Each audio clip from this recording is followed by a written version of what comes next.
Hi everyone, Linda Heldman here for Canadian Beats. We are at Long and McQuaid in Sudbury, Ontario with these wonderful, handsome gentlemen, Gil Grant, Jake Mathews.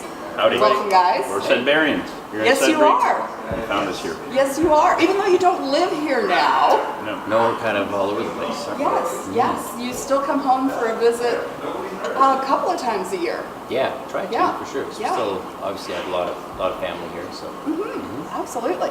Now you're here tomorrow night. You are performing at St. Charles Community Center. Yes, St. Charles Community Center for a New Year's Eve extravaganza. There it is. It's an extravaganza. Yeah, that was actually. Albert, there's the word again. Yeah, that's a good marketing word. It is. It It's my is. next album. And they're actually labeling you guys as the Brothers of Country, that's which right. it's Yeah, we are that. you are. Yeah. You are. Yes, we are definitely brothers. Yes. Yeah, we live in a country. Different countries. Actually, Yeah. we do live in different You countries. do. You do. It's true. We're the brothers of countries. Of countries. I know right. they don't go by the same stage last name, but they truly are brothers. Yes. Okay. If you couldn't tell from the resemblance. It's yes. And Gil, it's great to see your hair short Thanks. again. So I just wanted to support the brother theme. It was long for quite a while. Yes. Alrighty. So it's been more than a few years since you both lived in Sudbury. Gil, you live in Nashville. Yes. And Jake, you live in Calgary. Yeah. Which, as I said earlier, that I've never been, and I was teasing you, it's because you live there, but it's not Yes. true. It's not true. Well, you can't visit now anyway. So. I can't You're wait banned. for the next CCMAs to be in Calgary. Then I'll actually get my first trip to Calgary. Yeah. Well, you should come. It's beautiful. It's beautiful out there. I have my dear friend Bernice. Hi, Bernice. Bernice. She and I have wanted to go out to the Stampede and do certain things like that, and we haven't got to it. It's usually we're trying to save money for CCMAs wherever they are. Yeah. Stuff Well, like we'll have that. to make it out. So tell me a bit about growing up here. Some of your special memories about growing up here. Some of the places you like to hang out. Yeah, I remember when it used to be 30 below here. And It is Like today. low. So nothing's I really say that changed. because this like brought back a lot of memories. You know, That's right. obviously living in Nashville. I mean, you can't even. I don't dare even call winter there winter because I know the difference. But but it's nice. It's nice to be able to come here and experience a little snow and some cold weather and everything. It feels like this is what Christmas and New Year's Eve is supposed to be like. So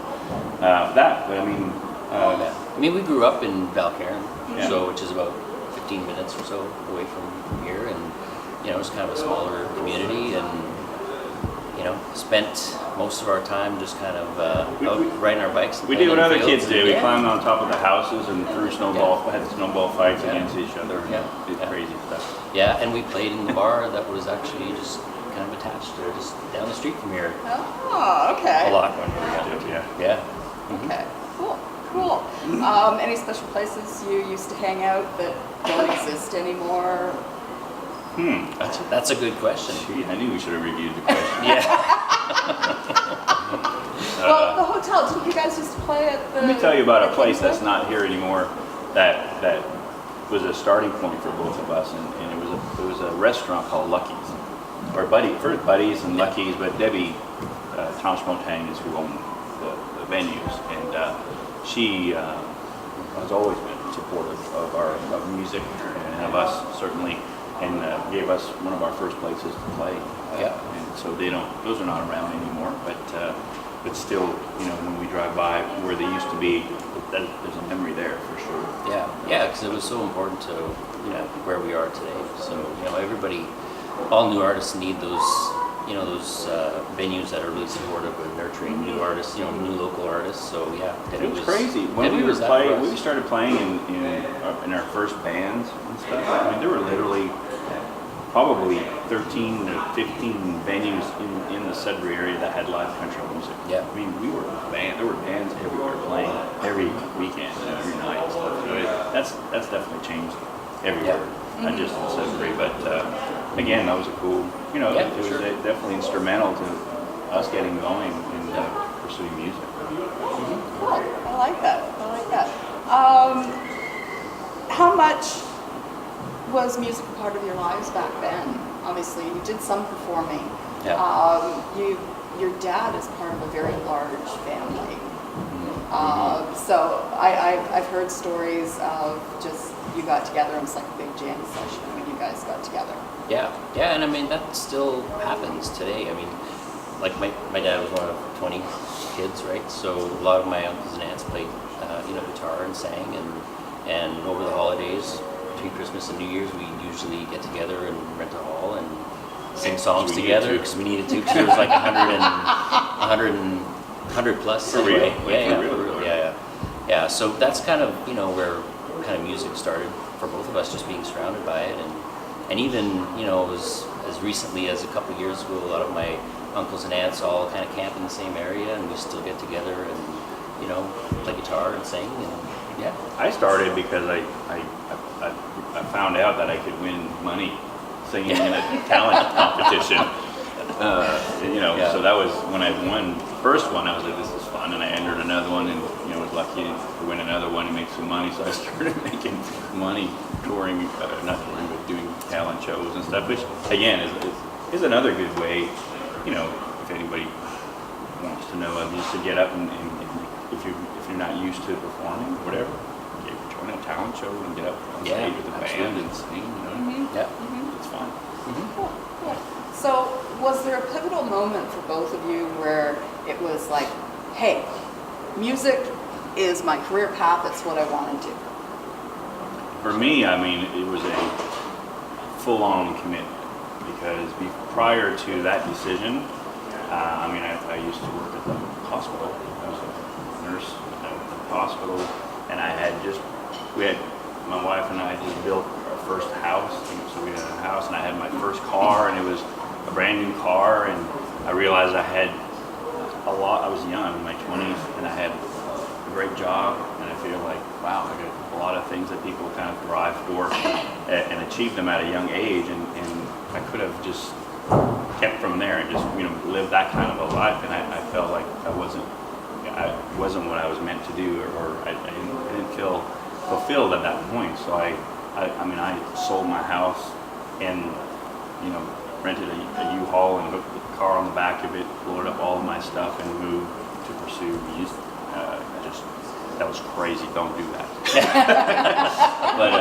but that was that was a pivotal moment. I was like, okay, if I'm going to do this, I know I can probably fall back and do this, do something else. But it was time for me to try it, so I never turned back. Yeah, and it was similar for me too. I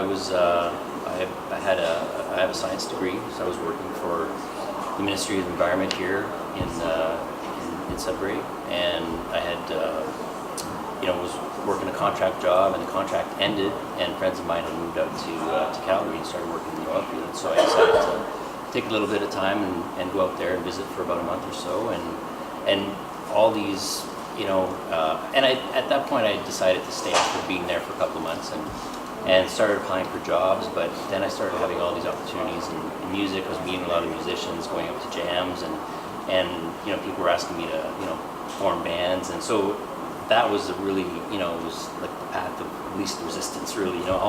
Everything was kind of lining up, and then at a house party I met a wonderful couple named Cam and Donna Crawford, who loved my singing, and we got together a couple of times, and they've become really great friends and business partners as well. And when I had that opportunity, I started getting an opportunity to go work in the oil fields. But then I had a great couple that said, we'd like to help you if music is something that you want to do.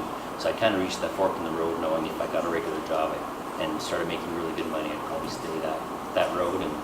And I figured now is the time to, if music is something I want to pursue, now is the time to take a shot. Wasn't seeing all the incredible success I was having part of the instrumental you wanted to pursue? Actually, watching you sell everything, pack up and leave, was probably should have driven me in the opposite direction. But no, it was just an opportunity, and it was like a now or never moment, really. And I decided to try it and haven't looked back. Great, thank you. Okay, now the two of you haven't regularly performed together Yep. in quite a while. Yep. 2006, you did the Raise the Roof tour with proceeds going to Ronald McDonald House Charities. Yep.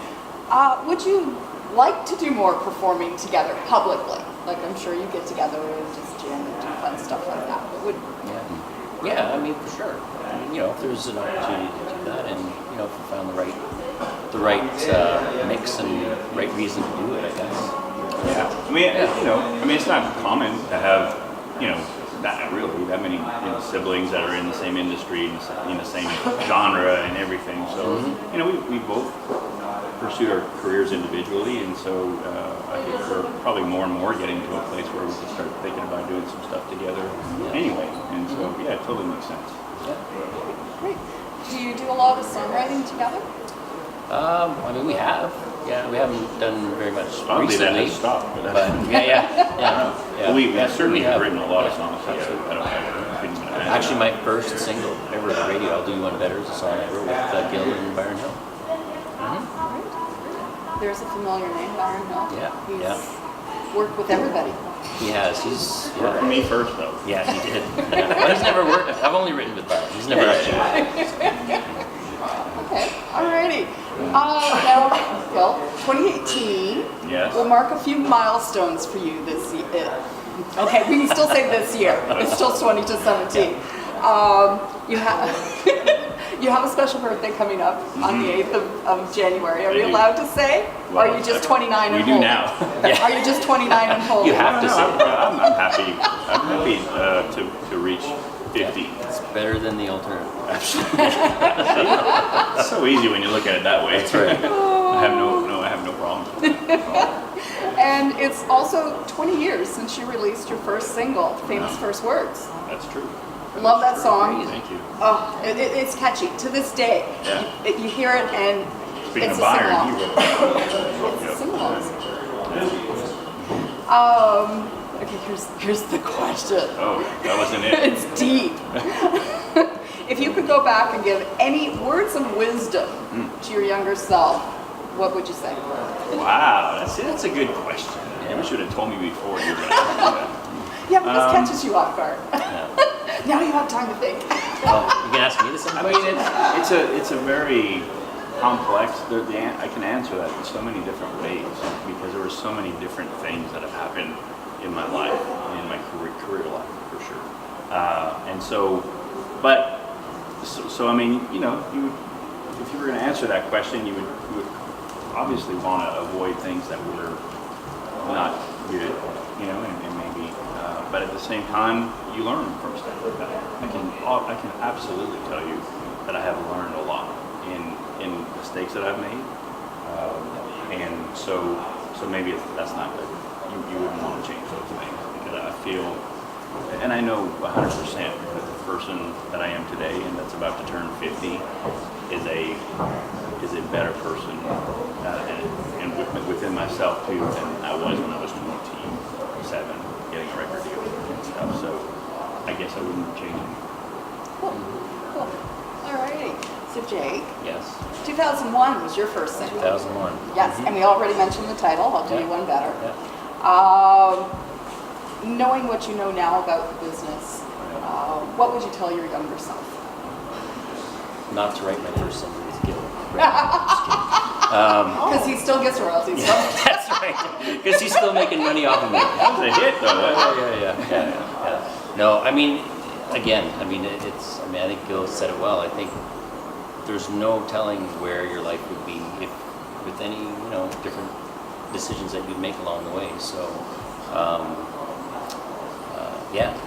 it's really it's kind of the same thing. I think it helps you grow and you become who you become from the mistakes you've made and all the challenges that you've had and all the successes that you've had. I'd love to have more money.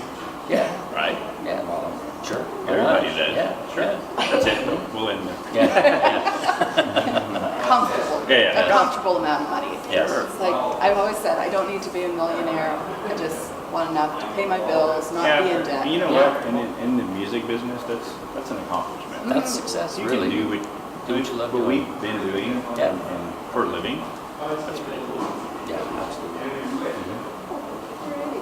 Now, both Nashville and Calgary are big country music centers. And you living in Nashville, you living in Calgary, very kind of different sides of the same coin type thing. So, Gil, what was your draw that made you decide Nashville was the place that you wanted to Stay. make your new home? Yeah. Well, I mean, my career took me there. So, because when I signed my first record deal, it was with Sony in Nashville. So being signed to a major label in the States, I was required to be there. So many things would come up where they needed me to be on a plane to do this and be in an interview or whatever. It was just not going to be practical for me to continue to live in Sudbury and commute to, once it was on a professional level with a major label. So that's what initially brought me there. And so, I did make a choice after the Sony days were over and everything, where I could have moved back, I guess, to Canada, and I did. I moved to Calgary for 7 years after that, and pursued and put up my independent projects, from there. But what brought me back again to Nashville was, and that was another milestone. But the year I turned 40, I actually is when I moved back to Nashville and started a music publishing company. And I felt at that age and at that time in my life, I was ready to start working on the other side of the table and on the business side of the music industry. And so for me, I had built a pretty good foundation in Nashville from being there previously. And also I'm married to, my wife is from Alabama and lives in Nashville and has been in the music industry for her whole life in Nashville too. So she required me to be in the same place that she is. That's a good reason. Yes, that's a good reason. Okay, so you're in Calgary. Yeah. What makes that special for you as opposed to living down in Nashville? Well, I mean, I think, as you mentioned, I think Calgary is a great, if you're going to be in Canada, Calgary is a great province to base your career out of. And like I said, I mean, I met so many great people when I first went to Calgary, and I've got great business partners up there as well. And so I'm happy to make Calgary my home. And with Gil living in Nashville, it's that really has made it easy for me just to be able to travel back and forth. I've got a couch to sleep on. Exactly. And a brother to mooch off of. And so really, but honestly, that does make a big difference, to have some family there, to be able to just travel back and forth and, still be able to, base my career out of Canada and go down to Nashville and write. And I was, a writer in Gil's publishing company as well. So, so we spent a lot of time down there. Great. Yeah. Great. Yeah, It's so I've great had the you best two of both. are able to work together in the industry, Yeah, even though for you sure. have your own separate careers. Yeah. So you can still bounce stuff off each other. Yeah. Which is good. Okay. Now, Gil, this past year, you have launched a new company called Grand Artist Services. Can you tell me a little bit about that? Yeah, it's actually not even officially launched yet. I'm just kind of putting all of the pieces together. But essentially, it's going to be my final company that encompasses a little bit of everything that I've had experienced throughout my career. So it's essentially an artist services company which addresses everything from artist development to artist management to social publicity to social media to booking agency, all of the things that an artist needs in their career. I've had experience with. I've been a publisher and produced projects. I've been an artist. I've got and I know a lot of people who can support those different aspects of that business that are going to work with me. So it's something I've always ultimately envisioned for myself. And I thought this is where I start giving back to new artists who need that avenue, who need those connections to start their careers. And so, starting right here in the new year, the first, branch, if you will, of the whole company is going to be a radio promotion division. And so we have we're going to do some radio promotion from Catching Waves Radio Promotion, and Angela Syracuse and St. Catherine's is going to be running with that and doing some radio tracking for us. And then shortly after that, we're going to get ready to start launching a booking agency with a gal by the name of Trina, who is in Halifax, Trina Sampson, and we're just kind of getting this thing going. That's great. Well, I wish you the best of luck with that. Thank you. It'll be really, really good. Yeah. I'm hoping this doesn't shut off at any point. We're still running, right? Okay, alrighty. Jake, what are you up to? Well, 2018, what I've got coming up is in the next 4 to 6 weeks, I'll be heading back to Nashville and start recording a new album. I'll be working with Dave Thompson, fellow Canadian. Dwayne, our buddy Dwayne, who I wrote If I Had It My Way with and Beer Necessities with. So we're gonna be getting into the studio. We got to do a shout out to Dwayne. Yeah, hey Dwayne. So we're gonna go back in the studio and have some new music out in the spring, and a new project coming out in the summer, and got some summer festivals getting booked. So Great. just Great. gonna keep rolling. Awesome. What has your highlight been for 2017? I mean, I'm Who are sure you the asking? list. Both of you. No. Go ahead. Well, for me, I'm a new grandpa. I'm a Pepea is my title. French. Your official title. Pepea, yes. Prepare. Can I start calling you Prepare? No. But I have my little grandson, first grandbaby. His name is Miles, and he's in Calgary, Alberta, so we do some FaceTiming. He's young, so but it's great to see the facing changing so much. So obviously that's a milestone. No, yeah. But a great new thing Awesome. this year. The best. Awesome. They're getting noisy back there. They are getting a little noisy. Somebody's gonna start playing some drums. I did some music. Hopefully it's not going to kill us. Yeah. Okay. Alrighty. Jake, what about you?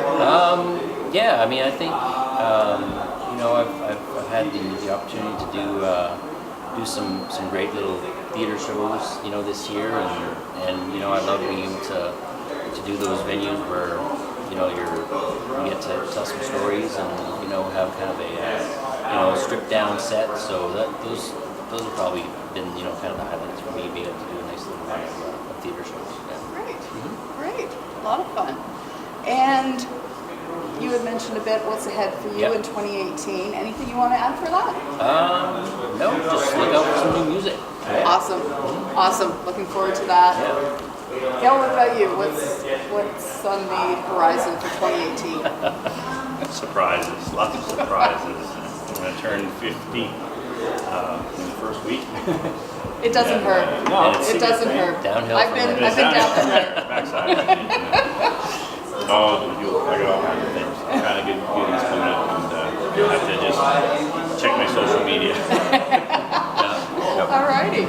Well, stay tuned. To both. Yes. Gil Grant, Jake Mathews on Facebook, Twitter, all that fun stuff.